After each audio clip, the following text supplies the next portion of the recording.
All right.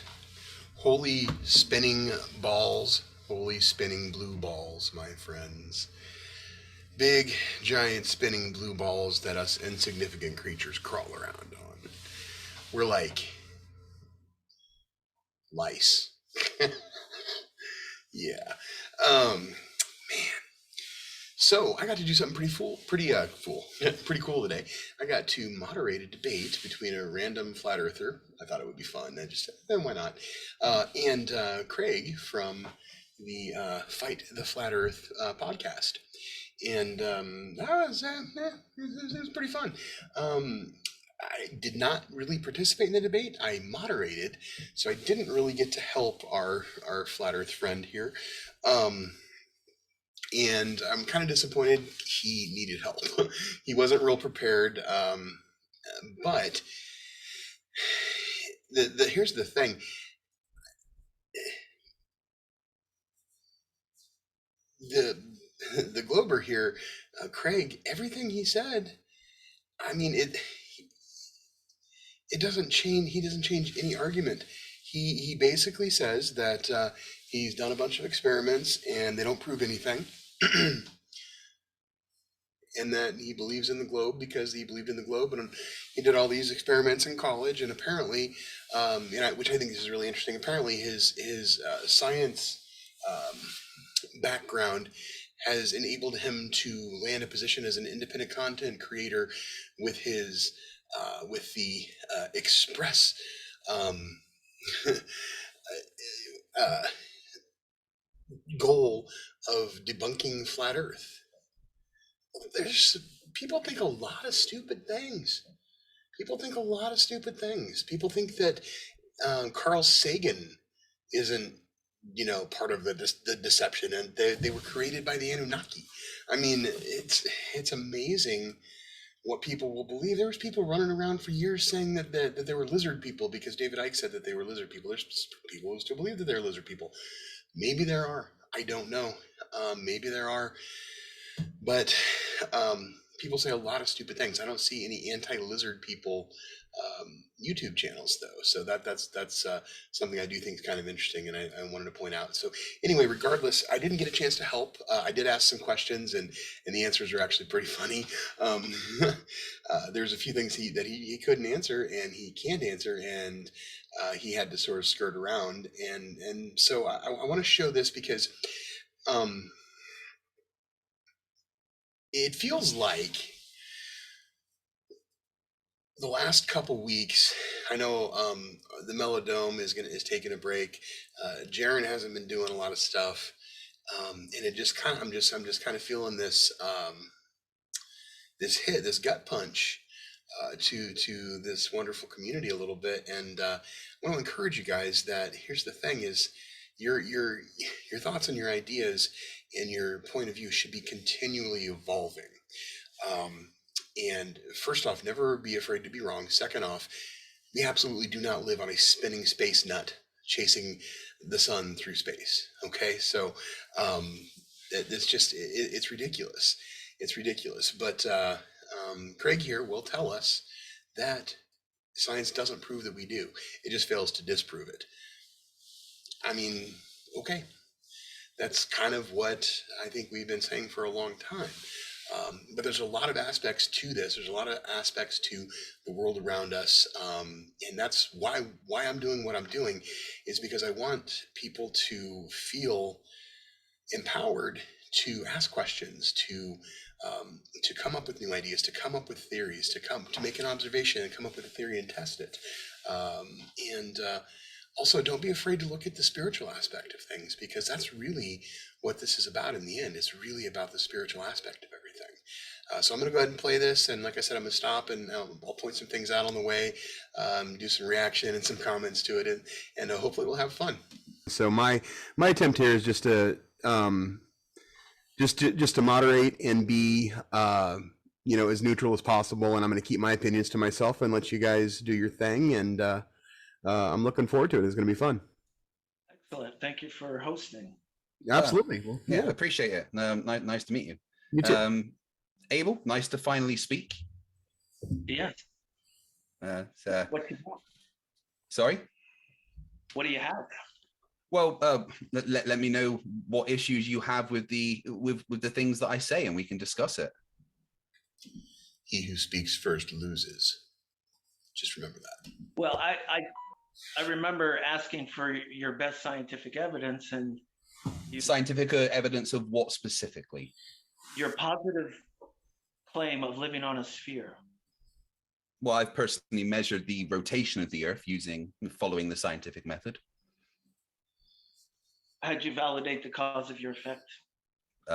By First one ever, right? And you didn't just redo stuff that had been done with the presupposed conclusion. You personally have done it. finding out what an independent variable was in my experiment. And what was your independent variable? Position on Earth. So according to you, then position was your cause of the effect. Yeah, the position would be the cause of the effect, which would be the dependent variable, the measured effect, which in this case would be the predicted drift of a swinging pendulum. What was the independent variable? I mean, the dependent. What was the? I literally just told you the dependent variable. I don't know, you were not listening there. The dependent variable, the measured effect, which is in response to the independent variable in the experiment I used to determine that the Earth is rotating, would be the predicted drift of the swing of a pendulum. Got it. So a pendulum. Yes. Okay. So you're on board that science does prove things then? No, science does not. There's no such thing as scientific proof. That's not a thing that exists. Thank you very much for the debate. I don't think there's. Okay, Abel, I'm sorry to break it to you. Craig's absolutely right, and you need to let him be right on this. Science doesn't prove anything. It's actually very key to this discussion. It proves nothing. It fails to disprove. Much sensing going on with this. This is kind of ridiculous. Oh, do you disagree that scientific proof is not a thing? Hold on, slow down. Let Abel finish real quick, and then go ahead. It just seems kind of mindless to go. Yeah, you're going to hear me pop up. So don't get confused between my commentary. If you don't see me moving my hands and talking, it's me in the actual recording, and I'm just hiding behind my video right here. So on beyond the point, if someone says science does not prove or validate cause. There's literally no such thing as scientific proof. That is not something that exists. Yeah, I know where you're going with this. there is no such thing as scientific proof. There is only standing on the shoulders of ye giants that came before and failing to disprove their theory. I've heard this from you countless times. So I mean, it's a fact. You have no evidence. In other words, you're giving your pendulum. I have lots of evidence. Okay, Evidence doesn't pendulum. equal proof. Okay. Proof is something that lives specific. Let me finish what I'm saying. Let me finish what I'm saying. In science, Abel, let me finish what I'm saying. In science. Well, hold on, guys. Okay, break. Wow. Abel is close. I think Abel is close to his point. So what we can do here is we'll go question and answer a little bit more, because I'd like to hear Abel finish, and Craig, I really want to hear what you have to say, because I have a question for you too. But go ahead, Abel. Go ahead. Pendulum. He gave us as his so-called scientific evidence. You do understand that science is the study of the physical and natural world. Yes. Absolutely, science is the study of the physical and natural world. Swinging in our walk through nature or the beach or the forest. When do we see that? In science, natural refers to. Abel, I love you, man, but tell me you don't understand science without telling me you don't understand science. Everything in the physical world, be it energy, matter, or data. Man-made? No, man-made as well. Yes, absolutely. Everything in science, and I have citations for this. I'm not just saying. Abel, you need to let me finish what I'm saying. Right? Have a man-made Abel, let me finish what I'm saying. Please don't interrupt. In science, specifically, natural refers to anything that is not supernatural. It refers to Abel. Once again, I'm still talking. If you could stop, thank you very much. In science, natural refers to anything in the physical world that is matter or energy. Anything at all, be it man-made or in nature. Yes, and I have citations to back me up that this is the case. That is what in science natural means. Do you understand? The effect. That they conjured the phenomenon. I'm sorry, you conjured it. No, I have not conjured anything. I predicted it following the scientific method. And then you gave it a presupposition. There's no presuppositions. It's Okay, so Abel's correct here. Craig is saying that he had an observation, which later on he's going to name here, and he's going to try to trap Abel in a little word trap here, and you'll catch it. And I'll stop it there. He talks about the northern and southern hemisphere, and then turns around and says, "Do you agree?" And Abel's says, "Okay, yeah, I agree." So, I was like, well, I got to bite my tongue there, buddy. Slow down. But neither here nor there. He's got a presupposition that we live on a globe, and he's talking about a science experiment that he probably did in college, or at least probably actually just learned about in college. And it's empirical proof that it doesn't disprove that we live on a globe. That's literally it. That's literally his entire point, that the pendulum is empirical non-proof that we don't live on a globe or something. I don't know. Basically, it doesn't mean we live on a globe other than the fact that you believe we live on a globe before you do it or witness it. Abel's asking about what's the natural phenomena that you saw, what's the observation that you made before you did that experiment. Well, first off, Craig didn't do that experiment, okay? I mean, he might have done it, but he's not citing experiments that he's done. Second off, he says that the stars rotating differently in the northern and southern hemisphere. No. That's one of the things about the globe argument that's really kind of poor, is that the observations aren't very clear and they're not very good, and there are a lot of them are very questionable, and here's one too. Prediction, Abel. Are you unaware of how science works, Abel? First you gave me tides. I remember tides was okay. We're not talking about tides right now. So let's stick to the things that we're talking about right now, Abel. Stop jumping around on subjects. Stick to one thing at a time, young man. Abel doesn't want to talk about the pendulum because he doesn't know how to talk about the pendulum, and he's trying to argue the data driven from the pendulum experiment, which he was right when he was talking about it being a presupposition, and he's absolutely right. And then you just need to have that discussion, and then you discern that internally. Come on, child, one thing at a time. One thing at a time, right? We're talking about pendulums right now, not tides. It's a man-made phenomenon. You're just don't want to. Yes, and that's part of nature. That's part of natural in science. No. I have citations to back up what I'm right. So automobile. Sorry? No. Okay. So hey guys, hey gentlemen, slow down. Let me give offer a little bit of framing for the battlefield here. Would it be accurate to say, real quick, did he just drink Kool-Aid? Looks like he's drinking Kool-Aid.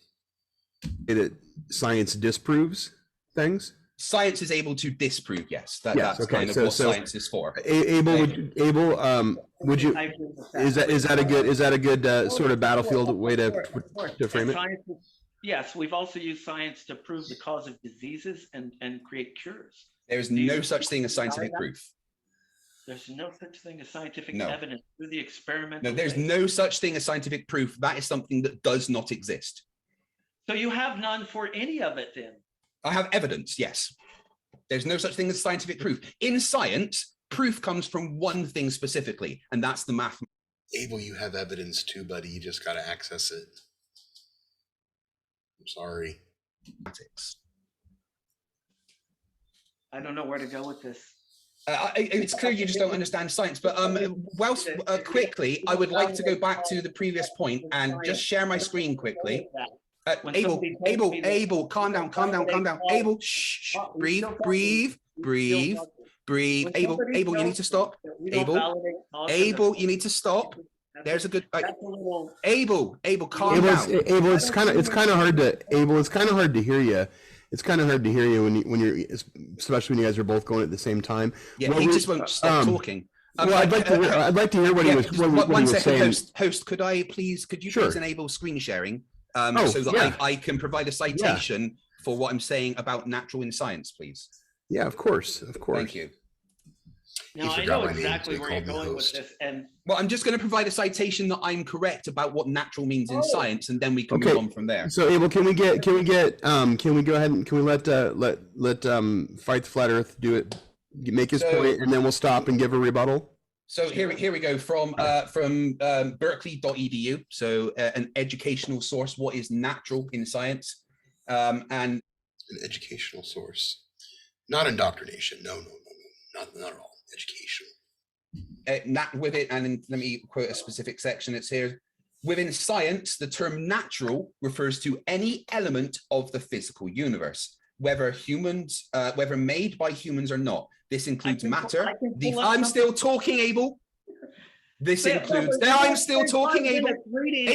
I'm so sorry that the middle of my sentence in. I'm still talking. I mean, he did cut him off, but I mean, come on, they're doing that to each other all the time. I just think you have to be, from the British Empire to be able to pull that. I'm still talking. There's something about that that accent that Gordon Ramsay definitely leverages that makes us Americans go, what? Okay. Interrupted the beginning of your. So when we get, hold on, both you guys, hold on. So Craig, get can you make your point in 2 minutes? Yeah, absolutely. If I could have 2 minutes Abel, that'd be fantastic. Abel, let's give him 2 minutes to make his point, and then you take 2 minutes for rebuttal. Paragraphs. Yeah. Okay. So we are talking about what natural means in science specifically. So I would like to point out that this is what that natural means in science according to this citation. Within science, the term natural refers to any element of the physical universe, whether made by humans or not. This includes matter, the forces that act on matter, energy, the constituents of the biological world, humans, human society, and the products of that society. That is what natural means in science. If you have a citation that can go against this, then I request that you now present it, Abel. Otherwise, we are going to. Otherwise, I'll let you know. I'll let you know when I'm done.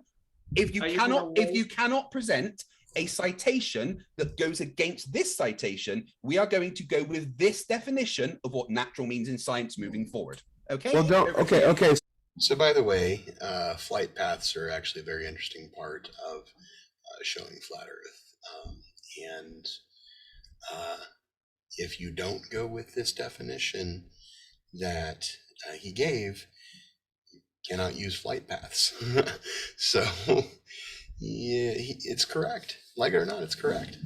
So allow Abel to frame his argument now. I understand where you're coming from, and that's a salient point. And so Abel, salient. You want me to take the time right now and look up a different citation and post it? Is that what you're asking? I would assume, as your argument, you would have it ready, Abel. So please, over to you. I don't live this. You told me. Well, there we go. When we're going to use this as the definition from natural in science moving forward, okay? I'm speaking. You told me that you did this as a living every day. I don't do that. So I cool don't story, bro. But if you give me time, I can provide something that tells you completely that the opposite. Saying no, you can't. There isn't anything. I've checked. Okay, let's let Abel finish his point. Finish his position. Apologies. Let him respond. Let him respond. You gave me a pendulum as your phenomenon. That was the best thing that you came up with. Sorry, we're talking about natural in science right now. Could you respond to that? Yeah, you gave me a pendulum as your natural occurring phenomenon. Yes, absolutely. Well, specifically the motion of the swinging. Let me clarify. Let me clarify. Specifically, the drift of the swinging pendulum over time. Okay. Don't you mean the apparent drift? No, the actual drift. It physically drifts. Yeah. Yes. Not only does it drift, this is the thing that can demonstrate that it is, evidence for a fact that the Earth is rotating. See, now here's partially how a false dichotomy works. It's either, I think, people, you're taught in school, when you're taught about the globe, you were taught that people used to be very stupid and believe the globe and believe the earth was flat. But now we know it's a big giant spinning sphere that sucks us down to it and doesn't fling us off into the vacuum of space. Right? Like, I mean, they changed the argument a lot. It's pretty funny, but and so I would venture to say that 99% of the people that go through this type of thing look at it and say, well, it's either flat or it's a sphere. And they don't consider that they may not know that there might be elements of both. There probably are, that there could be something else. And so the scientific method, is it flawed? I don't think it's flawed. I think its application is flawed, and I think it's part of what builds the deception, and that's really what he's doing here. He's building that deception. But the drift of a swinging pendulum over time correlates exactly to your latitude on Earth, as per the predictions of a rotating globe, following the scientific method. So there we go, Abel. So can I ask a question, Craig? Can I ask you a question? Please go ahead. Hold on. Oh no, Abel, I'm sorry. Abel, go ahead and finish. I'm sorry. Yeah, Abel, can I just say you're quite quiet? Are you able to make yourself a bit louder? You're still talking. Yeah, and I'm just saying, could you make yourself a bit louder? You're quite hard to hear. You have to conjure your phenomenon to show the drift. Yet, where's the drift in our physical reality? Why don't we see? It's there. It happens with a swinging pendulum. No, we don't see it. Planes don't have crazy flight times. Helicopters hovering. I haven't talked about planes. I'm talking about a pendulum. Please don't strawman me. Well, no, you're going with drift. Apparently. No, I'm going with the drift of a swinging pendulum specifically. Please don't strawman me and talk about anything else. We don't see it in the natural world. Where do we see this drift? In every single experiment ever done with a pendulum. In our natural world, where do we see this deviation, this drift? Where do we in every single experiment ever done with a pendulum? Dude, you don't know that. You see it. When a pendulum is swinging over time, it will drift. The phenomenon. That's still within the natural world. Oh, no. I just gave a citation that says that, so we're going to go with the definition of the citation I said. So there you go, Abel. You made a point. You're absolutely right. We're not looking at the pendulum. We're not looking at how it's constructed. We're not looking at how it's hung, the other millions of variables that could be affecting it, air pressure, location, all kinds of stuff. There's all kinds of stuff. Those things can be manipulated, and you're absolutely right. He's absolutely 100% right. And but you don't even need to really be. You don't need to have that argument. The reason you don't need to have that argument is because if you have that argument, neither of you are going to be able to convince the other person. One person's just going to yell louder than the other until one person concedes. Real quick, Abel, since your sound is kind of quiet, but I caught what you said, and so just to, I guess, try to reiterate so I make sure I understand, and for anybody that might listen to this, what your point is the pendulum, the behavior of the pendulum is not proof or disproof of anything. It's the behavior of the pendulum. What you're saying is you have to add that man-made element into it, and it's not something that you naturally see. Is what your point is? Correct. Okay, well, as a rebuttal to that, I will go back to the definition of what natural is in science, and specifically say, but don't talk to me about flight patterns. The constituents of the biological world, humans, human society, and the products of that society. The drift of the swinging pendulum, the experiment that we happen, comes within those definitions. So the drift of a pendulum that is swinging over time falls within the definition of natural within science. Thank you. They need to add a course on cherry picking to their college indoctrination, by the way. Can I ask a question of you regarding that, Craig? Please go ahead. So if you had no previous conception of or notion of a rotating Earth, what would you how would you view the drift? Did you see that? If you didn't have a preconception of a rotating Earth, what? Why wouldn't I have a preconception of a rotating Earth? For the pendulum, if you took that out and you weren't coming to it from that presupposition, how would you view the drift of that pendulum? Well, Can't answer this question. depend on what my observation and hypothesis was. Well, as example, It would depend on what my presupposition was. I'm sure. Are you familiar with Thales and Thales' prediction of the Babylonian eclipse? And he predicted it without knowledge of lunar cycles. Is that something that you have any familiarity with? No. Oh, I don't want to talk about that. I don't know that, and I'm not prepared, and I don't have my list of answers. And I think that's kind of irrelevant to the Well, it's not actually irrelevant because he's credited with the first predicted solar eclipse, and he did so without right. And but they don't really know how he predicted it.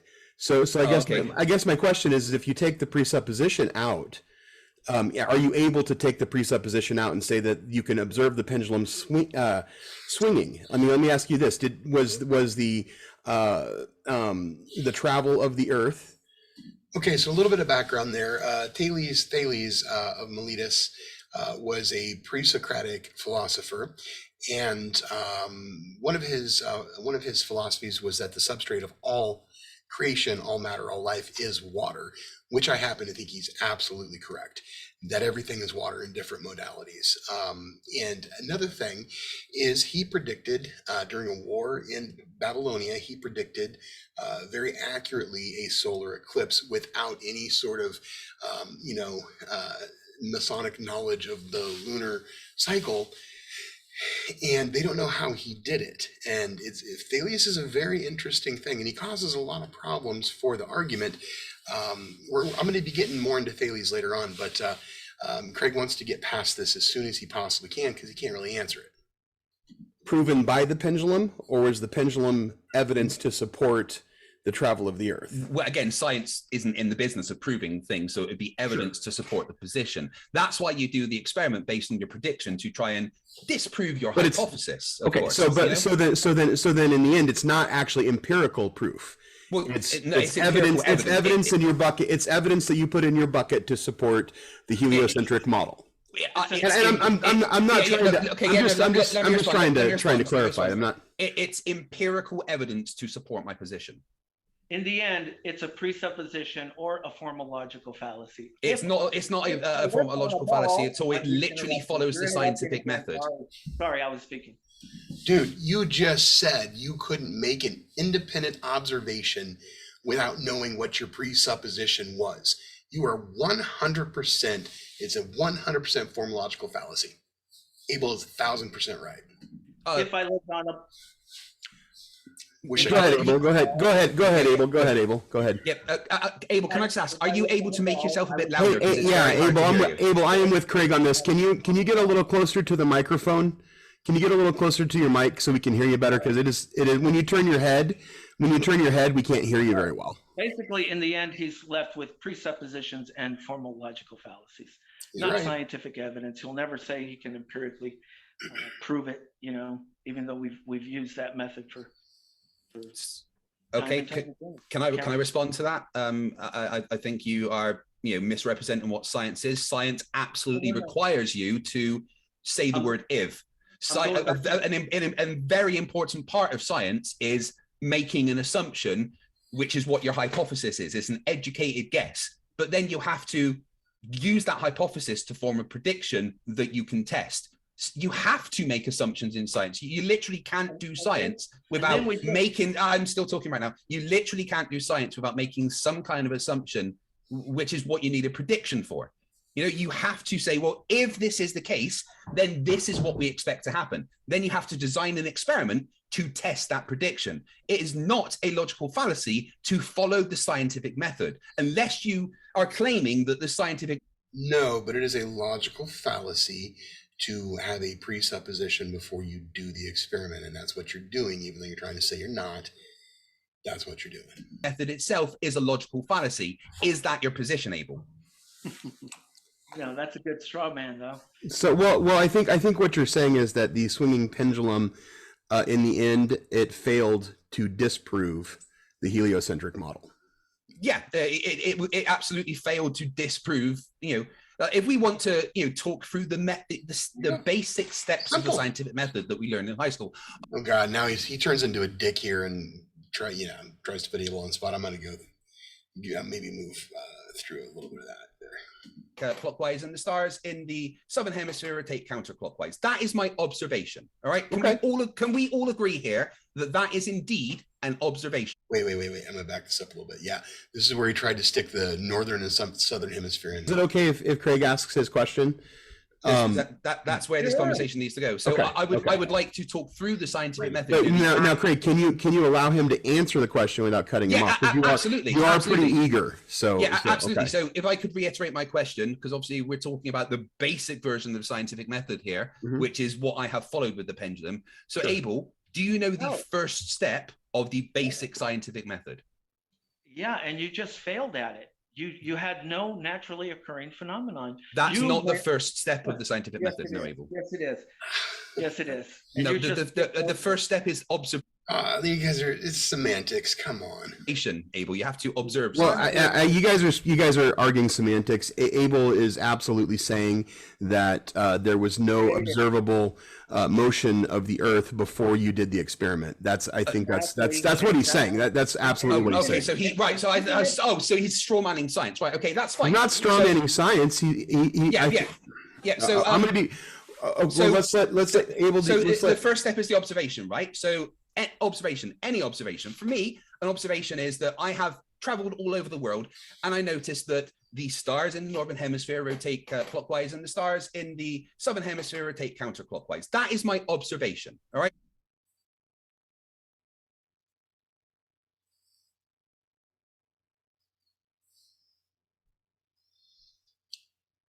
Do you agree? Look how he tries to trick it. It's funny. Can we all agree here that is indeed an observation? Sure, absolutely. Abel, do you agree that is an observation? I agree. It's an observation. We're moving away from the pendulum. No, sure. Well, we're starting at the beginning, right? Do you agree that is an observation? Yes or no? That's an observation. Yes. Okay, excellent. So that's step one of the scientific method. Do we agree? We moved away from the pendulum. No, we're still talking about the pendulum, but that is step one of the scientific method. Observation. Do we agree? I've made an observation. No. You're I'm sorry. Did you not just agree that I'd made an observation? Craig, you're really not letting him finish there. Can you let him finish? Yeah. Please. You have to let me speak. Yeah. Just observing something doesn't qualify. Go observe a rock. You need a phenomenon. If steam is coming off of that rock, let him finish. You've got a phenomenon. But just looking up at something, you can still form a guess, but you have no naturally occurring phenomenon. You can look up and see the different rotations if that's what you're claiming or what you're saying, which I wouldn't disagree with. But that's what I saw then. That is literally all I've said. That my observation is simply in the northern hemisphere, stars rotate clockwise. In the southern hemisphere, stars rotate counterclockwise. And we've all agreed that that's an observation, yes? It's a presupposition again. Well, no, it's not.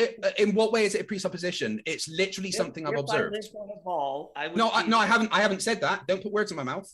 Well, that's basically what you're saying. No, it's not. I've made when in my observation did I say that? I said in the north something happens and in the south something happens. That's all I've said. Now, a little bit later on, I call him out on the northern and southern hemisphere thing because I'm pretty sure he threw that in there to try to get Abel to bite on it because he's going to take it back to his podcast and be like, look how stupid this flat earther is. He's discussing the northern and southern hemisphere and agreeing with that. See, I beat him already. And he said, I didn't do that. I didn't say that. I said the north and the south. I didn't say northern hemisphere and southern hemisphere. I didn't say that at all. Yeah, you fucking did. Sure, I agree with that. Right, so we've done step one of the scientific method. I have made an observation of a natural phenomenon, yes? How do you validate the cause of the effect? You don't need to do that with an observation. That comes later with like the hypothesis and the experiment. So do we all agree that I have done step one of the scientific method, make an observation? Yes? I agree. Of a You're trying natural to phenomenon, trap us. I would agree. Yeah, absolutely. Right. So Yeah, step not- two not a- of the scientific not method. intentional. Abel, what is step Not a two pendulum. of the scientific method? Okay, and now I'm going to be playing his answer games. Let me get a list going for you. Form a hypothesis. Excellent. So step two of the scientific method, we can all agree, Step is form a three. hypothesis based Step on the three. observation that you have made. Is that correct? Step 3. Wait, we're going to do step two first. Oh, you just said correct. Yeah. So now we've done my observation, right? And now we've agreed what step two is. So step 1 and step 2 is the full formation of your presupposition. Form a hypothesis based on your observation. So we're going to do that, okay? Now My you're gonna do the hypothesis. third step. No, I'm doing the second step. I'm not your forming a hypothesis, hypothesis by the based on my observation. Can we do that before we move on to step 3? Is that all right? Sure. I wonder what it could be. Right. Right. So my hypothesis, my educated guess, which is what the hypothesis is the reason I see the counter-rotating stars in different parts of the Earth is that we are on a rotating spherical body. That is my hypothesis. Okay? And that is a hypothesis that relates directly to the observation that I have made. Do we all agree that is the case? That's your hypothesis. Yeah, well done. Absolutely. It's my hypothesis. You have agreed with me that is my hypothesis. Moderator, do you agree that I have made a hypothesis? I agree that you've made a hypothesis upon He tried to pull me in. I'm moderating it. He tried to trick me too. what you have seen with your perception. Yes. Excellent. Right. So, Abel, what is step 3 of the scientific method? I agree that you made an observation with what you have seen with your perception. That's the only thing I agreed to officially. Trust me, I wasn't stepping in this stupid trap. I'm not I mean- really required. I mean, this is getting a little demeaning. I would like to hear Abel bring up some evidence. This is all leading towards the pendulum, and I think it's very important that we do this through until the end. I'm not meaning to be demeaning. I am just walking through the steps of Abel so that we can all agree on every step along the way. Okay, so we've all agreed. We've all agreed what step one Well, is. here's the thing. Here's the thing about the hypothesis, though, that I would like to add. It's not scientific if the hypothesis is not testable. Well, that's absolutely, and that's why I want to find out what step 3 of the scientific method is. Abel, do you know what step 3 is? That's why he's saying science doesn't prove things. Okay. No, please don't strawman me, right? beginning. Like, do you know step 3 of the scientific method after the hypothesis? Really? Yeah, I'm genuinely asking you. I'm trying to find out. Do you know what You want me to step the play step little after the football? hypothesis is? Okay, the experimental. Wrong. Step after the hypothesis is prediction. It's actually part of your hypothesis, but now you're getting Incorrect. into Hypothesis wordplay. and prediction You're are getting into little separate wordplay. things. Yeah. No. Sorry, I'm sorry. Hypothesis and prediction are different things. You form a prediction Not wrong. based on your hypothesis. If my hypothesis is true, then this will happen. That is the third step of the scientific method. You form a prediction based on your hypothesis. So I am going to form a prediction based on my hypothesis. If the Earth is a rotating sphere with the circumference that we suggest at 15 degrees per hour, then there will be predictable forces applied to a swinging pendulum depending on the latitude. And using Foucault's sine law, you will be able to precisely calculate your latitude based on the degree of drift of a swinging pendulum. That is a prediction that is testable based on my hypothesis from my observation. I have followed the steps of the scientific method. The next step after prediction, Abel, is what you just said, experiment. The experiment is any Foucault's pendulum. And I can cite 36 different Foucault's pendulum experiments that do not have any magnetic boosting or anything all around the world that match the predictions of the hypothesis. So the step after the experiment is analyze. You analyze the data that you have. And if you do the Foucault's experiment anywhere on Earth, you can use the drift to calculate your latitude based on the drift. That follows the scientific method and fails to disprove that the Earth is a rotating sphere. That's all it does. Moderator, do you see anything? I'll just take that off. Not only that, biggest presupposition and formological fallacy, you're just not getting it. Which part of it was a logical fallacy? If I lived on a ball, I would see this. I see you have to say if. That's a very That's important it. part of the scientific method. The That's scientific basically method what is you're not a saying. logical fallacy. What you said was definitely not proof or scientific evidence. That's just It was absolutely see, scientific method what I following see. the sorry, Abel, it was literally evidence following the scientific method, step by step, with an IV and a DV for the experimental phase. I think what Abel is trying to say here, which I mean, I'm going to keep my opinion obviously to myself as much as possible, but I do happen to agree with, and you agree with that too, that in and of itself it just fails to disprove, like you just said. What he's saying, what you're saying here is with the scientific method in and of itself, one of the things that could potentially be a fallacy of it is that you are forced to create a presupposition before you do an experiment, and then that's what you just said, and you just justified the presupposition as you have to have a hypothesis based on observation. But there's a lot of other things that can be observed and tested and failed to be disproven as well, and so that's where people start to run into I think some issues with pendulum as proof of anything, because it's like you said, it's not proof of anything, it just fails to disprove something, and it's repeated over and over and over again. So what it does, which is a very important part of science, right? Being repeatable. Something has to be repeatable, and this is an experiment that can be repeated anywhere on the planet. Being repeatable repeating something that you did to prove a presupposition does not prove anything. It's just basically saying it over and over and over again. I would love to talk with you too one-on-one sometime, because I can cite a bunch of experiments that have not been repeated. Rectilineator, plumb bob, 2 of them, and that I think should be. Actually, you sound a little more knowledgeable about the subject than I am. See, I'm just very careful not to make any claims about knowing the shape of the earth. I don't know. Then why did you get into the debate, man? What is the deal? The shape. Well, you made a claim that you're a scientist. That was a lie, wasn't it? Say that again? You made a claim that you're a scientist. That was a lie, wasn't it? A scientist. I didn't hear him make that claim. I've got the screenshot of him saying he was a scientist. No. This is his gotcha moment. Let him enjoy it. No, okay. I'm just wondering why you did that lie, to be honest. Where do you think I'm going to go with this? I'm just wondering why you lied. I would like to. Can we take the personal stuff? Let's take the personal stuff for later. I would like to. You've kind of dominated. You've made some good points. It's very intriguing. You present very well, and I appreciate everything you're bringing. But you've also kind of dominated the whole thing. I would like to give the floor to Abel for a little bit. Yeah, sure. I like to hear dirt. I really do enjoy hearing dirt.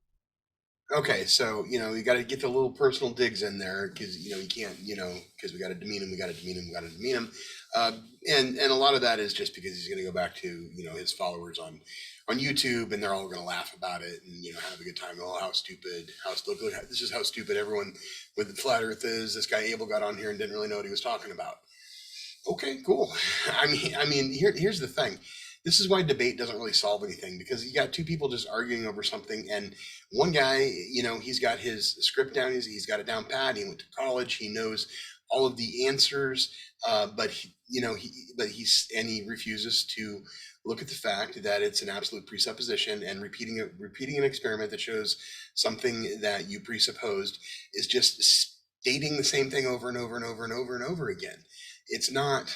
Why would, if it worked that way one time and you repeat it again and again and again, if you do it right, it should do the same thing every time. It should always do the same thing every time, unless you did it wrong. That's the only thing that does, is show that you might have done it wrong in the first place. If you quit repeating it, and it shows something contrary, which is absolutely the case with both the plumb bob experiment and the rectilineator experiment, quit doing those. And they showed some contrary evidence, and that's why we quit doing them. Do you have the screenshot lower also that says if you follow the scientific method, you can conduct science too? You're not getting that little whole thing, or you're just going to try to smear me? Doesn't make you a scientist, though, Abel. You can conduct science and become a scientist if you follow the scientific method. Yes, it does. He's saying you can't become a scientist unless you agree with me. And you have to agree with everybody that came before us. And then any new evidence that you put forward, you have to convince everybody in a peer-reviewed report. And there's no peer pressure there. Yeah, exactly. Fucking bullshit. No, you are not a scientist. That is a qualification. You are not qualified to be a scientist. Something from college. I'm not talking about that, obviously. If you would have. You absolutely 100% do not need a vastly, disgustingly overpriced Masonic indoctrination to qualify you to observe and test the world around you. Posted the screenshot. So what you mean to say is amateur scientist, right? Hold on, that would have a little bit more honest if you would have just scrolled up and took that screenshot. There you go. Exactly. What you just fucking said. What you mean to say is you're not being paid to come back with certain results. Instead of having me repeat it here. Well, it was the actual main post. I'm a scientist, but you're not giving me a full range. Sorry, all right, I will be quiet now. I just like to point out all the lies that you make. In the end, what you have are a lot of observations. You gave me tides, sunsets, star rotation. Every single thing with your model has to be imagined. I have to imagine that the stars are beneath my feet. I have to imagine gas pressure without a container in your model. That's a straw man. Please don't straw man me. I'm still speaking. You have to just don't straw man me though, okay? That's fine. Just don't straw man me. Imagine everything. It requires your imagination. Incorrect. You have to imagine trillions of metric tons of water just clinging to the ball. Everything is imagined. Why can't we just show something? That's it.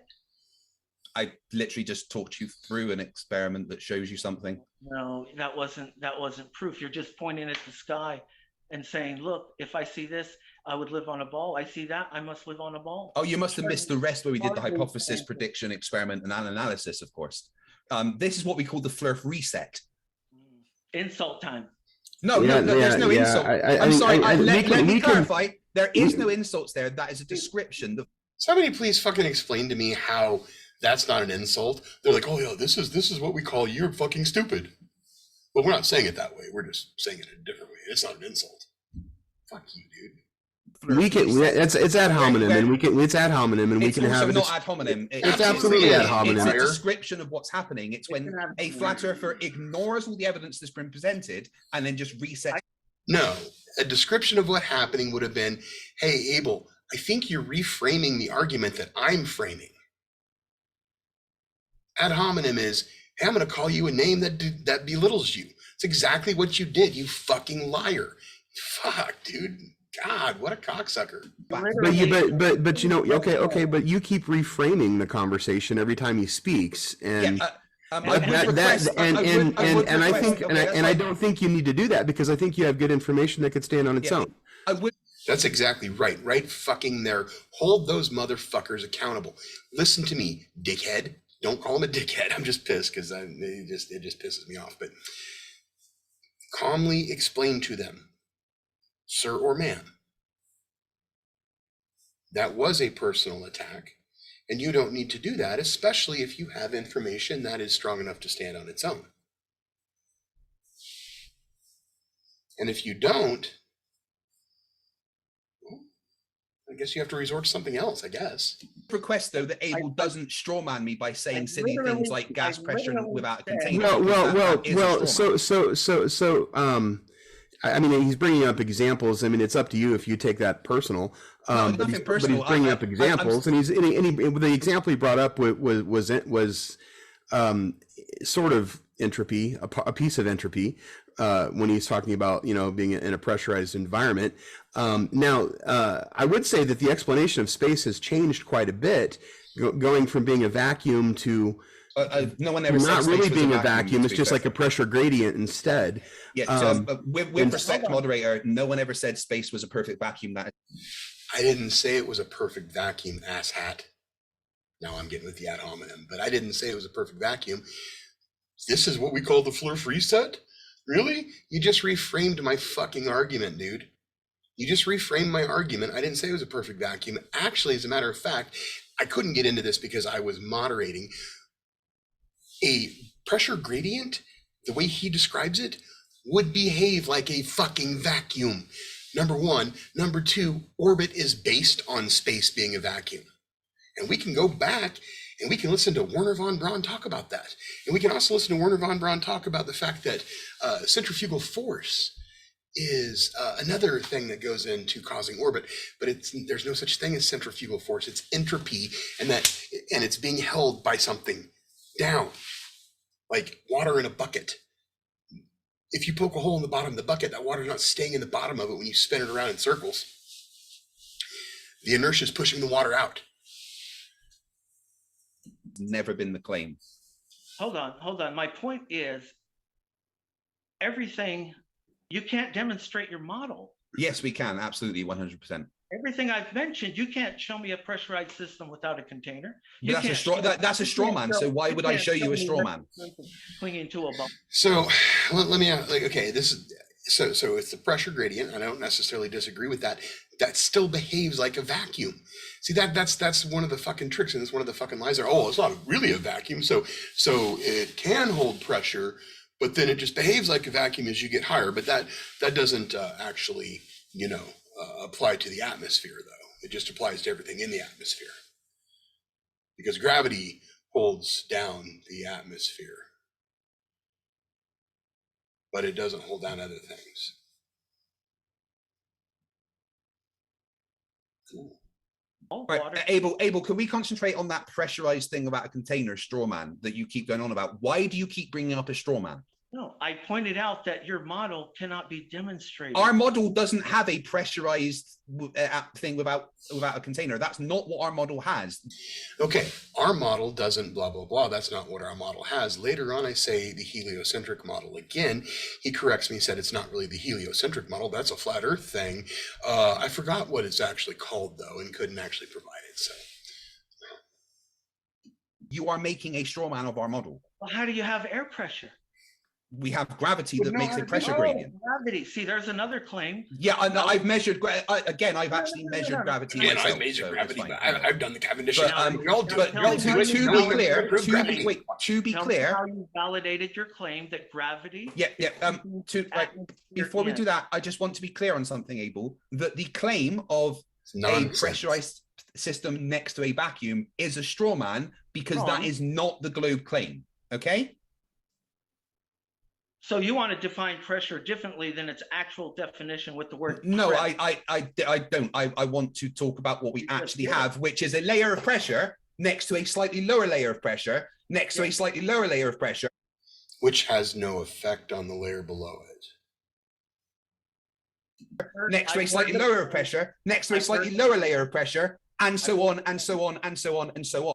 By the way, this is theoretical, and he's hanging on to it like it's fucking gospel truth. He doesn't know what the fuck he's talking about. At no point is there a pressurized system next to a vacuum without a container. That is a straw man. That's a claim you've just made. Now validate your claim. Tell me how gravity. Validate the claim that we have a pressure gradient. Cool. I've climbed several mountains and the pressure was less. So his claim that we have a pressure gradient is because he's climbed several mountains and the pressure was less. Okay, cool. So so that means that you can look and you can observe what supports your claim, but then you can't observe what doesn't support your claim. It's fucking disgusting, dude. This is a joke. This guy's a joke. Yes, validate the claim you made about gravity pulling the atmosphere in so it doesn't escape into the vacuum. Absolutely. I've done that by performing the Cavendish experiment, proving that mass attracts mass with the proportions of Fg equals Gm1m2 over. That's why there's fat chicks running around everywhere with skinny dudes stuck to them. R squared. What was the observed phenomenon there? In the Cavendish experiment. Yeah. The actual movement of the torsion bar, creating torque on the wire. The torsion bars he created? Again, natural everything Man-made. in the world. Again, man-made. Yeah, do I have to provide my Conjured- citation again that conjured stops the this phenomenon. nonsense? You've conjured the phenomenon again. Yeah, that's not how it works. Please stop straw manning science.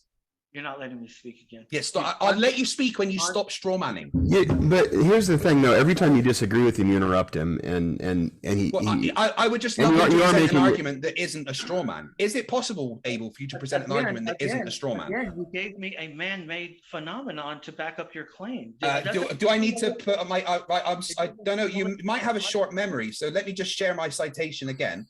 Within science, the term natural refers to any element of the physical universe, whether made by humans or not. This includes matter, the forces that act on matter, energy, the constituents of the biological world, humans, human society, and the products of that society. Don't take my word for it. Take the word of the whole, a fucking system that pays me. Do you have maybe there was an injury when you were young that like stops the conversion of short-term to long-term memory? I'm not. Maybe if I start insulting you, then you'll just shut up and quit pointing out where I'm wrong. Sure. Moderator? Did you just mute the moderator? How would I mute the moderator? No, I'm here. Oh, okay, I'm sorry. No, I'm here. Yeah. Goodness me. Yeah, so please stop straw manning what natural means in science. No, I'm just pointing out that you can't demonstrate your model, and you Absolutely can. really. Yeah, 100%. You just failed. No, I've literally shown two experiments that demonstrate what our model claims to be. So let me ask: do we want to move on to? Because I mean, you gave good points. Do we want to move on? Abel, can you move on and bring up some observations that support your side, and let's move on to there. Craig, he doesn't make claims. He refuses to make a claim. Hang on. Let it. No, that's let him do it. Let him bring up his observations here. When I asked him about, or when I explained to him that he couldn't demonstrate his model, with everything I was saying, whether it's just a lie, pressure, all you did to rebut it was make a claim. Which claim did I make? You said the gravity is sucking the atmosphere back to the Earth. Yeah, absolutely. And I can demonstrate this is the fact using the Cavendish experiment. Yes, and you said the Cavendish, and when I asked you what the phenomenon was, you told me he made the torsion bar. I mean, if the observable phenomenon is the fact we have a pressure gradient, right? Can we all agree that that's an observable phenomenon? There is a pressure gradient in our atmosphere. Do we all agree with that? Yes? Sure. Excellent, right? So the hypothesis for that would be what? Hold on. Why are you asking me a question when I asked you about him conjuring the phenomenon again? I'm not conjuring any phenomenon. I'm following the scientific method. No. Which you seem terrified of, Abel. No. I mean, you don't even know the steps in it, to be sure. Your phenomenon was an experiment how many years ago? How many? Well, I did the experiment myself about 15 years ago. Cavendish. When did he see these two masses attracting each other? The original Cavendish experiment. It's been performed millions of times since then. Right. And what was the original purpose of the experiment? I mean, that's irrelevant. What I use it for is different. It's irrelevant? Yeah, I am not Lord Henry Cavendish. I use that specific equipment to do something different to what Cavendish did. You're citing that as your evidence, yet I'm citing the Cavendish experiment itself and the results that come from it. You can't get the statement 1797, I think, is when it was done. out without interruption. So once again, I'm responding to you. A man-made phenomenon once again. Yeah, and that's not a problem. It's not a problem that it's man-made. Excellently, yes. He shut down all of the lies that were said. He specifically stopped. Yeah, right before that, I explained to you that I honestly don't know the shape of the Earth, and yet you continue with the name. That's why the term flurf isn't just for flat earthers, like people that like say the Earth is flat. The term flurf is for general science deniers. And the reason why I've never joined you was this. Agree with me, or we're going to call you names, but it's not ad hominem. Attitude you have right now. I don't have an attitude. Horrible. Again, all you need to do is give your information and let it stand on its own if it's so good and empirical. It's horrible. But instead, let's talk about experiments that are about 200 years old. And when I listened to that first debate Older. with your protege, that was a terrible debate. And you Protege? I don't who's my protege? I don't know. You said you coached him on the debate. Oh, you mean Professor Dave? Yeah. Where he absolutely destroyed every single lie that Dave Weiss brought up. Yeah. You were proud of that performance. Well, he did excellently. Yes, he shut down all of the lies that were said. He he stopped David Weiss going off on random tangents. He kept him to one point at a time. He succinctly rebutted every single point that David Weiss brought up. He didn't insult first. David Weiss 11 times during that debate called Professor Dave a dick. Professor Dave only ever responded to the attitude that was given to him from David Weiss. Obviously, you suffered. Well, you know what? I had one experience with. I will say this: I had one experience with Professor Dave where I actually asked a sincere question, and he told me to sit down and shut the fuck up. And it was just a question. And I mean, I don't know what had triggered him about it. My specific question was actually, I think it was about the Mercator projection. Or a sextant, something. I can't remember exactly what it was, but it wasn't intended to be inflammatory or anything like that. It was just his response, and so that's my experience with him. And so at that point, when someone does that, I don't have a lot of credibility for him. But in that debate with David Weiss, the only thing Professor Dave did was respond to what David Weiss did, which was lie, straw man, misrepresent, and call Professor Dave a dick several times. You all watched that debate, right? If not, go back and watch it. So I think Professor Dave not only kept his calm most excellently and shut down the lies, but scientifically absolutely demolished David Weiss. It was fantastic. He did very well. What's your opinion, moderator? You said you happened to see that one? I did. You really want to know my opinion? I think you're both wrong, actually. I respect it. But I don't think. Here's the thing. I absolutely 100% see the heliocentric model as a absolute presupposition, and and everything that I see given to it shuts down. So right here, he's got to say, "Oh well, no, it's not actually correct. It's not the heliocentric model. It's something else." But I can't remember what it is. On any other idea. And then we hear things like standing on the giants of those who came before from, Sir Isaac Newton and stuff like that. And you also hear that when it comes to journalism, trying to, and it's an entire institution. And you even said it yourself earlier. You said, oh, you're an amateur scientist. You haven't been okayed by these institutions to use your brain. Is essentially what you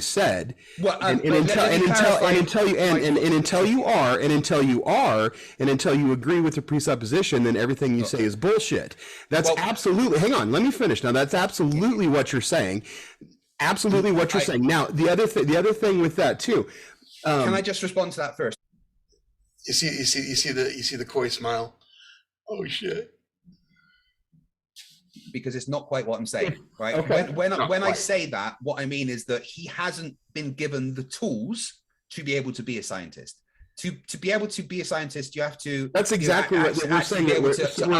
We're arguing semantics. We're arguing semantics. Yeah, it's like when I say that I've been to university and got my 2 degrees, people say, "Oh, you just copied from books, blah blah blah," and but I didn't. I was given tools to figure things out myself. So were you given the tools to be able to take away all your presuppositions and go and observe from a natural objective point of view? Well, that's where everything starts.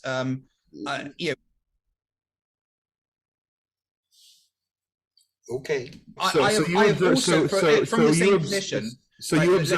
You observed the pendulum from a point of view of, I don't know what's causing this, but something's causing it to move. See, and then the pendulum was a result of an observation. I didn't just come and across the pendulum but that observation. No, I get that. I get what you're saying. In nature. I get what you're saying, and you also brought up the northern and the southern hemisphere, and I haven't touched that yet because that's something that actually I don't know anything about. I just said north and south. I didn't say. Well, you said. See, I didn't say hemisphere. I didn't do that. I didn't try to trap them from my podcast. Northern and southern hemisphere. You said it like twice. And I don't know anything about star patterns in you know, other than what I see here in you know, the middle of the United States. You know, and that's what I know, and that's what I can observe. Yeah. And so, you know, and now I can definitely go out and research and get more information on that. And I'm actually going to. I'm glad you brought that up, because it was an interesting thing. But you did say northern and southern hemisphere. You are coming at this from an absolute presupposition. Now absolutely, you know, Abel is as well. I mean we all have our own presuppositions. I'm going to make sure that I edit this and I keep a very short video of him saying northern and southern hemisphere, along with me calling him out on it and him saying I did not say that, because I guarantee you he's going to cut this part out when he plays it back to his people. So I'm just saying, and he absolutely did it on purpose. But there are other observable, because he's a jackass, things that don't necessarily that we can look at. Now, as far as the Cavendish experiment, you said it's been redone millions of times. I'm not actually sure that's accurate. No, it's literally done all the time it's like every first year physics student does it. I've got two of my close friends on YouTube, both Blue Marble Science and BM Furball, built their own Cavendish experiments and, you know, documented the entire process. When I did my physics degree, me and the other 12 students in my course, we all built our own individual Cavendish experiments. It's something that's literally repeated millions of times. That's fantastic. And so you're saying that empirically there's nothing else that could cause that phenomenon other than gravity. Well, let me explain. When my initial physics course did it, we were actually posited the same question, right? So this experiment is normally done to kind of test gravity. How can you remove other factors from it? So we thought, what could the other factors be? Well, maybe there's some kind of electromagnetic interference. So what could we do to eliminate that? Well, out of the 12 groups doing the experiment, let's all make it out of different materials and compare the results. If the results are the same with the different materials, that eliminates the possibility of it being electromagnetic. Everything has a resonance to it. I've been saying this for a very long time. It's frequency, like the decay of a note in a guitar. Could it be from something to do with the atmosphere, blah, blah? So, okay, back up, slow down again. So explain that one more time, because that's interesting. What eliminates the possibility of it being electromagnetic, and why would electromagnetism be? I mean, it's another force that exists in nature. We thought, well, that could be a possible cause for the results that you tend to see with the Cavendish experiment. So, electromagnetic, properties will react specifically to materials. So, you know, if something's got how was the Earth removed? How was the Earth removed? So, but his belief is that only happens in that finite thing with magnets and other materials, and then they're not actually looking or even considering the variable of the resonance of everything. So that's what's wrong with this. Removed from this experiment. But my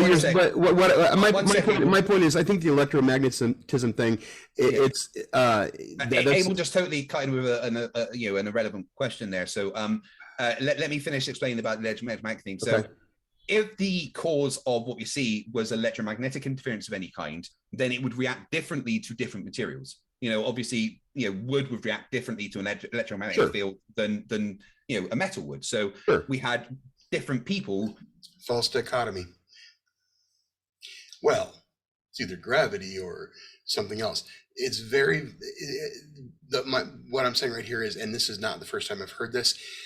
Actually, I think I did this in high school when we were talking about it. It was brought up, well, it could either be electromagnetic or gravity, and this proves it's not electromagnetic and proves it is gravity. It's false dichotomy. It's not either this or that. That's a lie. Make the masses at the end of the torsion bars and the masses that you introduce out of different materials. And we still all got the same results, which eliminated it being electromagnetic interference. We also did it in different environments, in enclosed boxes in different rooms. One was done in a chiller, one was done in a hot room, to see if there was any atmospheric differences that could cause it. And again, we still got the same results, removing those other things. So, as part of the process, we eliminated other factors that it could be. Okay. Which experiment excluded the Earth's interaction with the experiment? So the experiment itself is designed to eliminate the Earth, because the experiment measures gravitational attraction on a horizontal plane. The gravitational influence of the Earth will act on the entire apparatus pulling downwards, but the apparatus shows a gravitational influence horizontally. So Okay, so we did an experiment objectively to prove gravity, but first we had to eliminate the apparent and already known force of gravity before we could accurately do the experiment. And that's not a presupposition at all. No. That's objective, independent research. And you just don't have the tools to be that stupid. The entire thing is being pulled down at the same time. But let me finish. Right. So the entire thing is being pulled down, which eliminates that being the cause of it being a horizontal influence. So what's the source of all matter? What's the source of all matter? Yeah. What's the substrate? Are we talking about Einstein's equivalence principle here? I'm just asking you a question. Red herring. Equivalence principle. What? No, what's the substrate, dumbass? I just what's the substrate? Yeah. Well, I don't know how to answer that question, so I'm going to throw something. Energy equals, mass times the speed of light squared. So how do you actually successfully? A lot of energy equals a little bit of mass. So how would somebody actually ever eliminate the Earth from an experiment? Exactly. By having the influence of the Earth, which is the entire apparatus having a acceleration downwards 9.8 meters per second squared uniformly across it. But we are testing the gravitational influence in a different direction, which eliminates the Earth pulling downwards being the cause of the horizontal influence. And I'm not trying to get too far off of my moderator position here. That's why I'm trying to ask questions as just open and neutral as possible. What was your test radius? How far of radius did you go out to determine your effect? Again, there was 5 miles. Again, let me answer the question.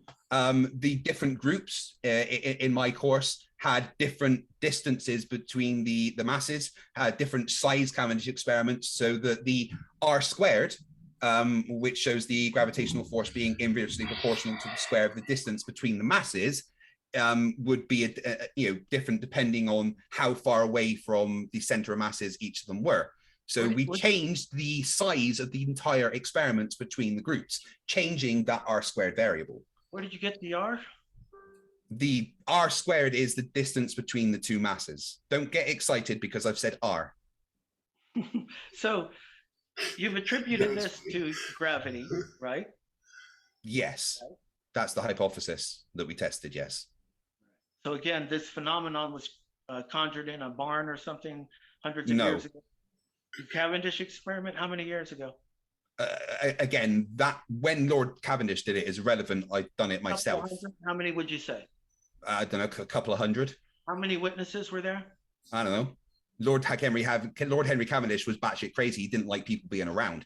In fact, interesting little side note about Lord Henry Cavendish. He was so crazy, right, that he actually had a separate staircase built for him because he was so afraid of bumping into the staff in his estate. He was absolutely fucking mental. Incredible. Wow. That really proves the mass of the Earth. No, I know. It's just an interesting side fact about Cavendish. It's actually pretty funny. That's what. But again, so if you want to go through step by step, I can do observation, hypothesis, prediction, experiment. Do you believe that man was able to calculate the mass of the Earth from that experiment? I mean, we have the scientific evidence and the mathematical proof for it. Yes. Oh, okay, that's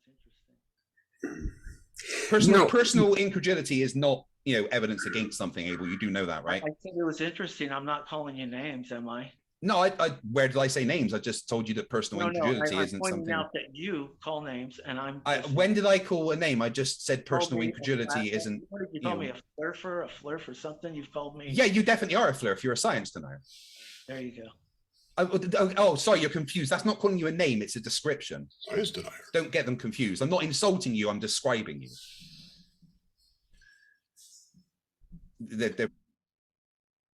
Sounds like an insult to me. Very different things. I mean, I think, Abel, with respect, all of your problems come from not understanding anything about science and partly listening to far too much Nathan Oakley. Who? He's brainwashed you. No, hang on. I get that a lot, where you say don't strawman me, and then you just turn around and do the same thing. All right. I mean, I know you don't know that Abel listens to Nathan Oakley. He's told me several times he does. Oh, well, I don't know who that is. So yeah. Well, he must have the screenshot. You've done the research. Put up the screenshot. The point is this: you've given me a lot of observations and presuppositions. In the end, you've provided nothing. All you're doing is making. That's a lie. You're just claiming gravity that holds in the atmosphere with. Yeah, and I explained the experiment that demonstrates that what we claim to be true. The man-made conjured effect, right? I'm sorry. I forget that you have a short-term memory. So let me just share this once more for you. You're just not able to. So within science, the term natural refers to any element of the physical universe, whether made by humans or not. This includes matter, the forces that act on matter, energy, the constituents of the biological world, human society, and the products of that society. I know you keep forgetting it conclusively that you don't know anything. Well, okay, hold on now. Hey, Abel, I guess I mean we are kind of going along. Would you like to provide? Do you have like evidence that you want to provide? Do you have observations that you want to provide and discuss because we're not gonna what we're not gonna do is we're gonna have to disagree. I'm on your side with this. I agree that it's a presupposition, and that's where it's coming from, and Craig's not going to agree with that, so we're just gonna have to leave that be. I mean, we did all agree, all of us agreed that I followed each step of the scientific method. We all agreed each step along the way. I guess we have to come to the conclusion that, wait, hold on. I guess we have to come to the conclusion that the scientific method is a presupposition, right? Well, let me ask you, have you actually had an observation that is independent and performed the entire scientific method and and gathered data on something that you didn't know how it would end when you started, or because otherwise it's like you're kind of like playing with a tea set. So that's what I'm asking. Have you gone out and said, okay, I've observed something that's new. Let me throw my own hypothesis on it and go test it. Have you done that? To answer your question, I have not made any scientific discoveries myself. No. Okay, so everything that you've demonstrated has already been decided before you started and went through the demonstration. I'm following one of the tenets of science for it. You followed the experiments that were done before. So you've done no new experiments or anything like that. And it's not a trick question. It's not a trap question. I'm just trying to establish. I put my own twists on the experiment. Changing the materials used and things like that. Okay. But again, I have not made any scientific discoveries myself. Instead, what I've done is verified what I understand about science to be true by repeating experiments and getting the results. Fair enough. And there's no. And he just said what I did was verified what I already knew to be true, but it's not a presupposition. And I'm not saying that there's an issue or a fallacy in that. I mean that's fair enough. Yeah. That's fine. But what I think what I'm saying is that's where we're not gonna move. We're not gonna agree on that because I do happen to agree with Abel a little bit. Well, I do happen to agree with him. And you're not gonna say it. You're not gonna agree with it, and that's very clear. That you already knew how they would all work out when you started. That's a presupposition, and you can call it an observation if you want, but you yourself just admitted that you haven't made an independent observation and tested it to make a discovery. I mean, I've made independent observations. I've independently observed things myself, and then I've followed the scientific methods to try and figure out what that is, to make a hypothesis, to form a prediction from that hypothesis. Just because I used a method that's been used before. Well, I didn't. No.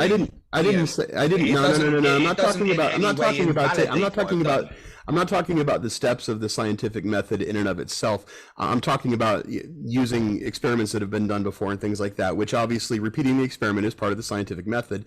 But then that also causes another problem in and of itself, which it eliminates any outside or other ideas, and everything needs to be peer reviewed and agreed upon, and it has to be consensus before and then when we turn around and we start calling people names and things like that, it from an independent observer view, the optics are really bad, I don't give a fuck about the optics. With respect, basically, science doesn't care about the optics. Well, I understand. Science. So we're doing the same thing over and over and over and over again, and we already know how it's going to work out when we do it. We do it with that presupposition in mind, and then we yell at you when you question it, and we don't care. If you do care, then you're a flurf, but that's not ad hominem. I understand like that, or not, Yeah, I understand that science doesn't care about the optics. That's not at all what I said. What I absolutely said is the entire discussion is, if you don't agree with me, you're stupid. And now I'm gonna tell you. No, that's not true. No. When I call someone stupid, it's because they are willfully ignorant. All right, I don't just say you don't agree with me, therefore you're stupid. That's not what I do ever.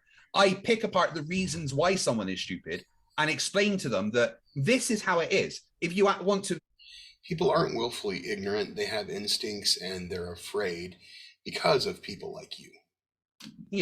Get some knowledge. This is the knowledge that you need to get. This is where to get the information. This is how you can test it yourself.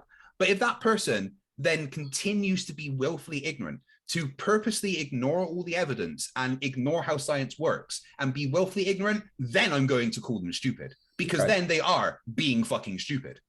So can I ask you this question?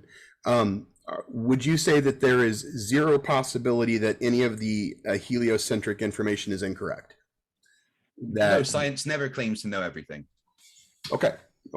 I mean, that's one thing that needs to be understood. Science is never complete. And, the heliocentric model, that's not really the words for it, but that's what the heliocentric model is. That's what we want to call it. What is the word?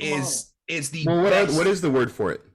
There's a specific number and identification for the specific model that we use. That I don't really know it, but know off by heart. But heliocentric. It's not important that I know it. It's just important that you know that you're wrong.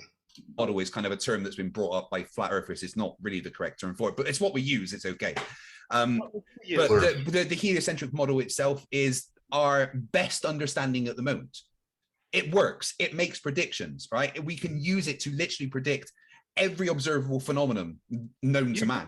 That the ancients have been able to do the same thing regarding eclipses? Incorrect. They have not been able to accurately predict eclipses to the millisecond and the position to the millimeter. Except for Thales.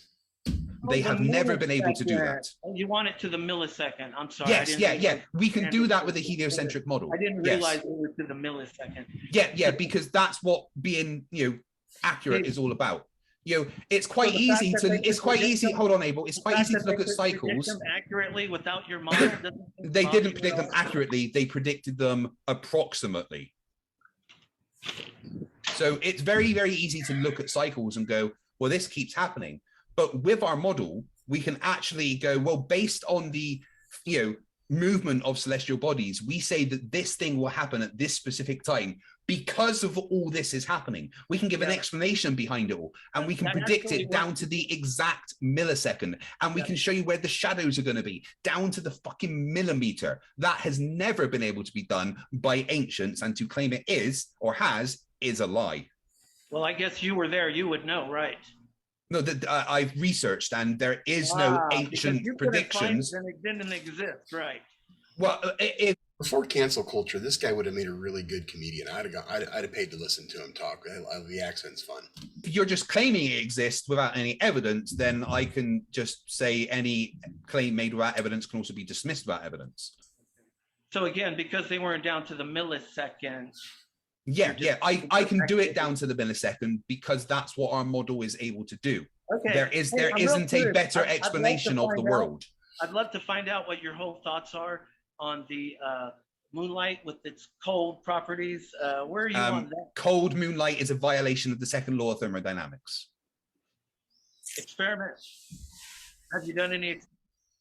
But pressure gradients not acting like vacuums are not. Experiments? Yes, actually I did. I did a month-long experiment to respond to Howard George Stirrup. I tested that claim myself over an entire month. Can you post a link for me? It's all in my Discord server. Discord server. How would I get to that? I'm not familiar with that. You got to pay. You would download Discord, sign up, and go to the section in my Discord server that says Howard's called Moonlight Experiments. So let me explain to you what I did. Right. Howard's claim was that cold moonlight will, but what he claimed that moonlight was cold and it would chill a glass of water left out. Okay. So I tested this, right? So I got a table and I put it out in my front garden, right? And I had a glass on top of the table and a glass underneath of the table. So the moonlight would be able to be on one, but obviously the one on the floor underneath the table was in the moon shade. The claim was that the one in the moonlight would get colder and the one in the moon shade would stay the same. Now, this is actually what we expect to do because of radiating cooling, right?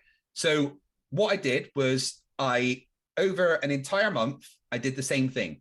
And there was days where the moon was in the sky. There was days where the moon wasn't in the sky, went through all the different phases of the moon. And what I found was even though the one on the top of the table did tend to be cooler, that phenomenon happened even when the moon was not in the sky and regardless of the phase of the moon. And that is because of something called radiative cooling.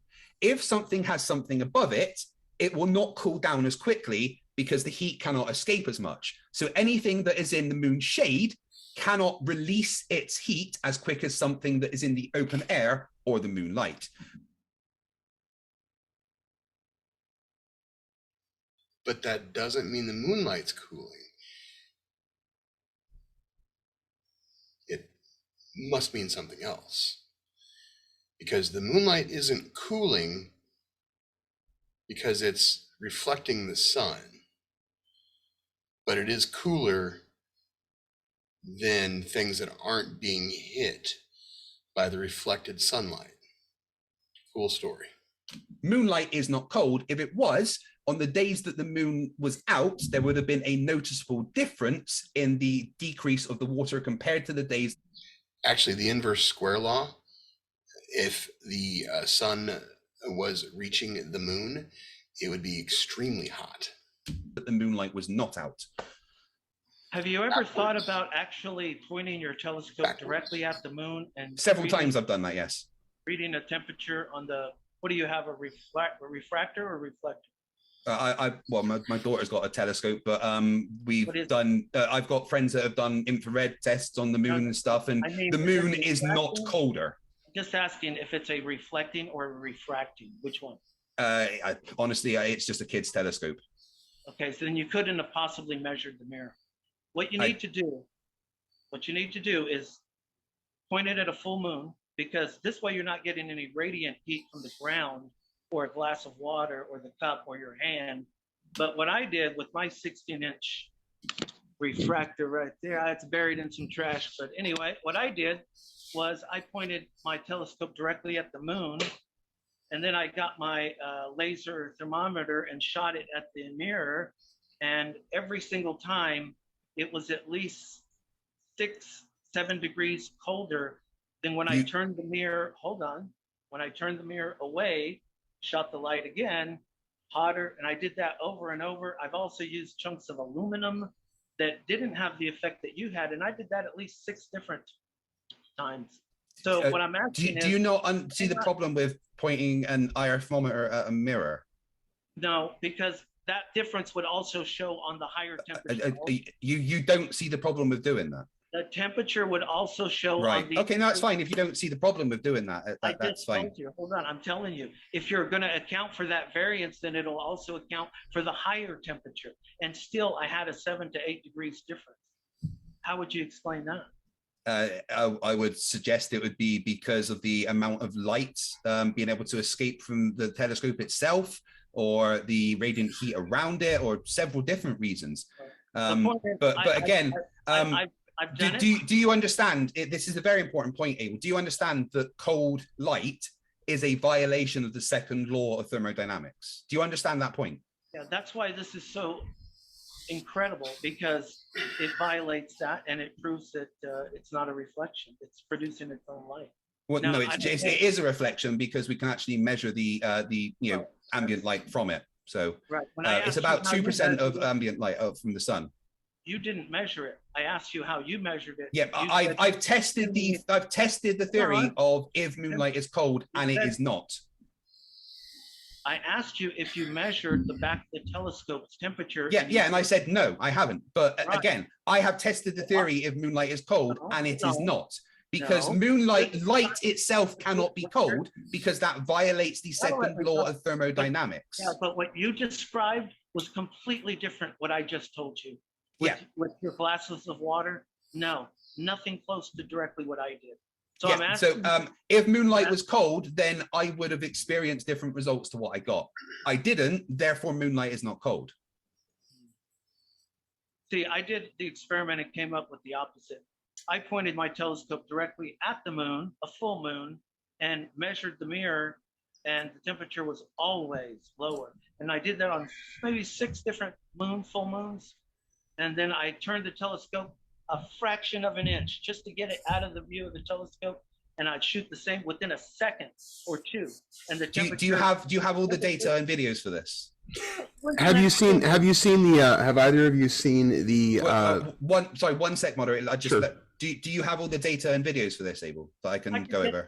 I could do this next full moon. I had it on a tablet, but I don't know where it's at now. We should do that. That's interesting that the data's disappeared for a very important experiment that you did. We have something called the full moon that's coming every month. Yeah. So don't worry. It's amazing. Oh, dude, shut the fuck up. The data's disappeared. Yeah, Abel, first off, dude, if you're going to make that claim, you need to be able to back it up. If you do that experiment, you should have documented it. Learn and do better. Craig, quit being a fucking douche. It's amazing that you did this incredible scientific breakthrough and you just lost the data. That's incredible, Abel. Brilliant. Well done. All my data is available on my Discord server. They find something like this so far out of their realm that they got to go straight to the insult. I didn't insult. I asked you for evidence of your claim. You said I've lost it. No problem. We've got another full moon coming. I'll give you all the data. I'll go buy a brand new thermometer, digital, and we could check it out. Yeah. Fair enough. Yeah. Fair enough. Does that sound good to you? Do the experiment live and show us all. Why don't you? Sure. Yeah. No problem. Because there is no such thing as cold light. Okay. You're making a claim again without. No. It's a fact. Cold light can't exist. I'd like to. I want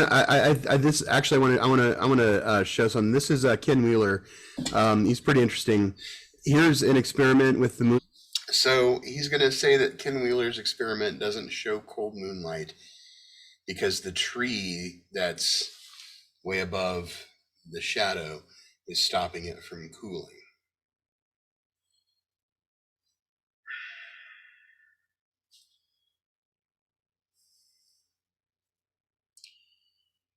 And he says that that's exactly like an experiment he did with 2 glasses and a low cover. Fucking stupid. Light and just independent. I don't know what he's doing. I don't know what the problems with this might be, but he's showing the difference of the moonlight in the shade and also just in direct moonlight. And then he's got the infrared camera on. And then so what you see with the red is you see a warm parking lot that's been collecting sunlight all day long. Yeah. And so obviously that's skewed. That's not demonstrating anything. Warm there. I'd like to got a full moon and we've got a shadow. So let's do in the light of the full moon, 16 degrees Fahrenheit, 16 degrees Fahrenheit, 13, 12, yeah, okay. Yeah, this is an excellent example of radiative cooling. You can't see the shadow, but I am absolutely pointing it in the shadow. 22 degrees average. Yeah. 22. Brilliant. This isn't. Hang on, this is hang on, exactly hang what on. I was saying. Hold Do on. you understand what he's doing? 18, Yeah, he's looking in the 19. shadow right now, and it's warmer. So so it's radiative cooling, yeah, and so the Yeah. shadow is keeping it warm.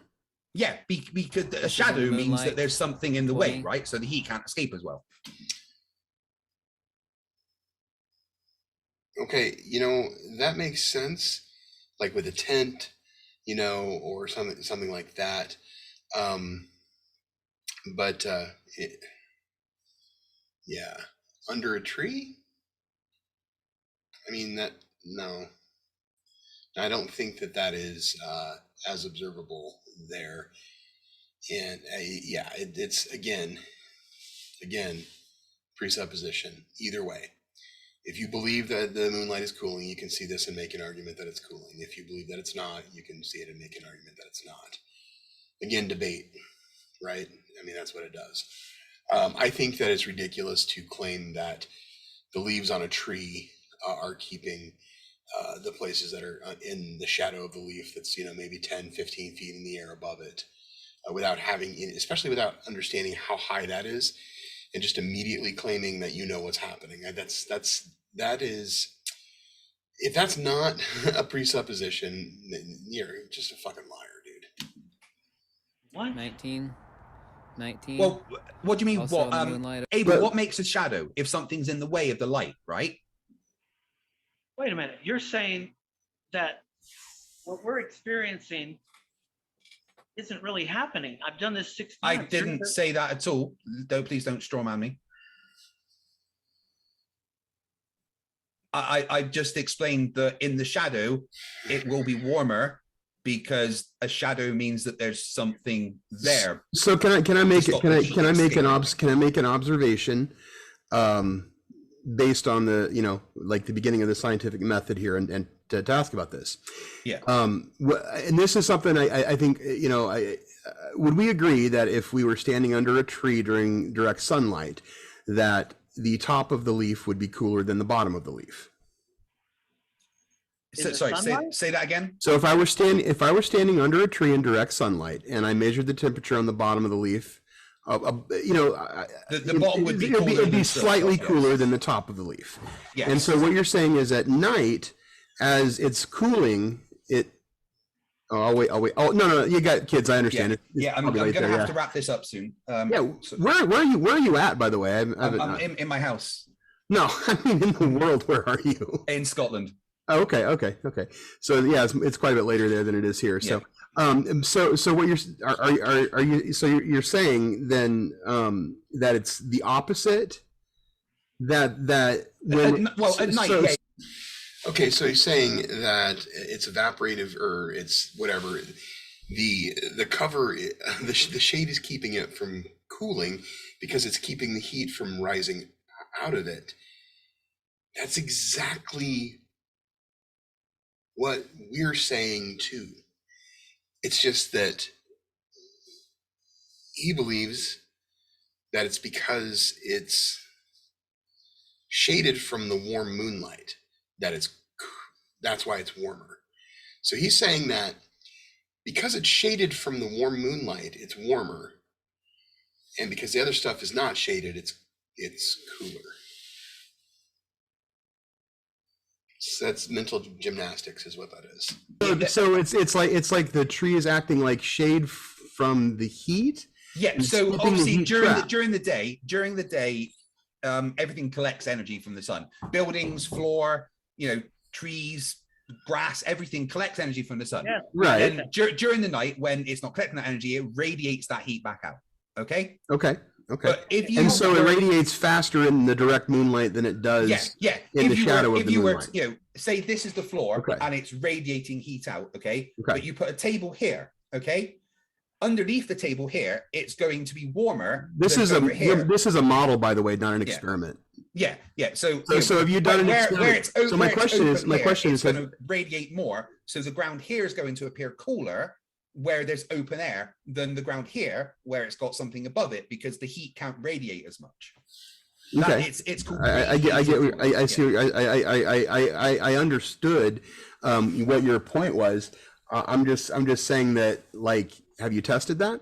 Yeah, with the experiment that I demonstrated with the glass of water every day for a month. Okay. Okay, you know what you didn't do? You know what you didn't do? This is What what didn't I I do? did. This is what I did, besides the completely opposite of what you did with the radiant heat. What I did was I took solid blocks of 1-inch square aluminum out of my shop, and I have about 3 of them. And I kept them all in the same room, inside, you know, in the dark. And I put them during the moonlight, and I set all 3 in the moonshade. I'm sorry, I divided them, put some in the moonlight and moonshade, and I've got a completely lower reading on every single one. I didn't start outside. Okay, so this is again,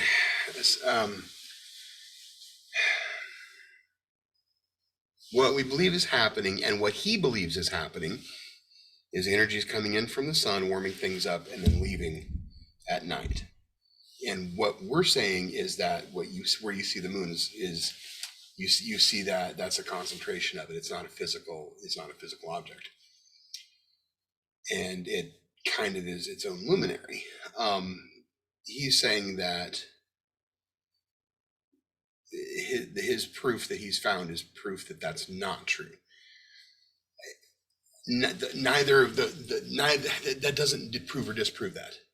That in and of itself does not prove or disprove anything without your fucking presupposition for both parties. Both parties. It's the presupposition for Abel and it's the presupposition for Craig. It's fucking false dichotomy. And I'm telling you, I firmly believe that that is absolutely 100% intentional.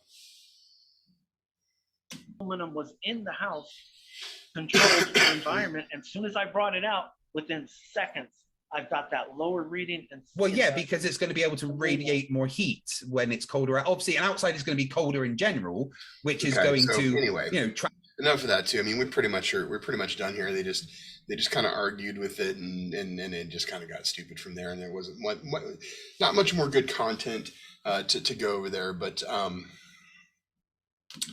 folks, I appreciate you watching. I appreciate you listening and sticking around.